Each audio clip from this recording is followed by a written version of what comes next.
નો કરતા તો પણ મેં આ ટીપ નખો જો મેં આ રીત મૂકી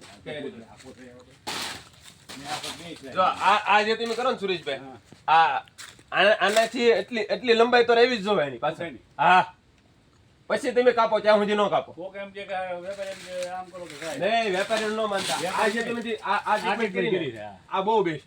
તમે જોઈજો આને તમે કેટલા લાવવાનું પાછું આવા લગભગ ફોક જણાને બાંધ્યું ફોગ બાંધ્યું ને એને તમે લૂમ જોઈજો. અને આમાં તમે શું નાખ્યું? કાંઈ નથી તો આ શું છે? એ કાંદા પાણી પડે હું તમને શીખવાડું આમાં તમારે શું નાખવું ને સુરેશભાઈ.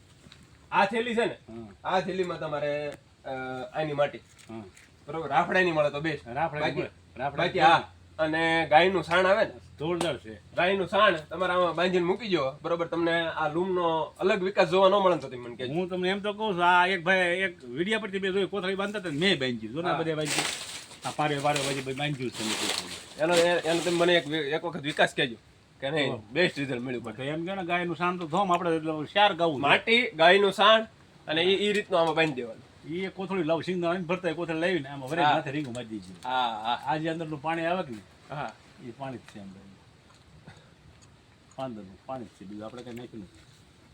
કેળનું પાણી મેં નિષ્ફળ ન જાવ એને પાછું મળી જવું જોઈએ અહીંથી એ ગણતરી આ કર્યું છે.